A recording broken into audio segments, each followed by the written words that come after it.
இனிய காலை வணக்கம். இன்றொரு செய்தி. நிதானம். நிதானம் என்னும் அற்புதமான ஆயுதத்தை பயன்படுத்துபவர்கள் எதையும் சாதிப்பார்கள். மாற்றத்தை தேடுபவர்கள் மாறாதவரை மாற்றங்கள் நிகழப்போவதில்லை.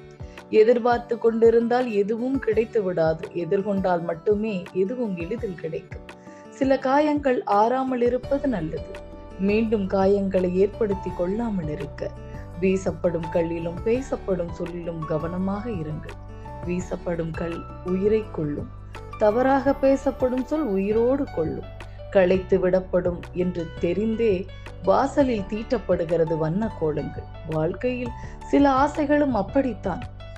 அனுபவத்தை எந்த ஆசிரியராலும் கற்றுக் கொடுக்க முடியாது. அதற்கு பல தோல்விகளும் சில துரோகங்களும் தேவைப்படுகிறது.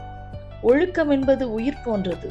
வாழ்வின் ஒழுக்கம் ஏற்பட்டு விட்டால் அதன் பின் எந்த செயலில் ஈடுபட்டாலும் அதில் அழகும் நேர்த்தியும் உண்டாகும்.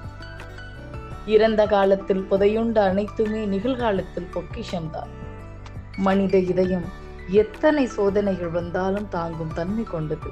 மனித மூளை எத்தனை அனுபவங்களை தந்தாலும் பாடமாக ஏற்கும் தன்மையை கொண்டது. இரண்டுமே இறுதி வரை சேர்ந்து போவது வாழ்க்கையில் நெறிமுறையை படித்து இந்த சமுதாய கூட்டத்தில் தனித்துவத்தோடு நம்மை காட்டும். ஆகையினால் அறம் சார்ந்த வாழ்க்கையை வாழ்பவர்கள் எதை வேண்டுமானாலும் பேசலாம் என்ற எண்ணத்தில் இருப்பவர்கள் சற்று நிதானித்து செயல்பட்டால் அனைவருடைய வாழ்க்கையுமே அற்புதம் என்று சொல்லி இந்த நாள் உங்களுக்கு மிகச் சிறப்பான நாளாக அமைய வாழ்த்துக்கள்.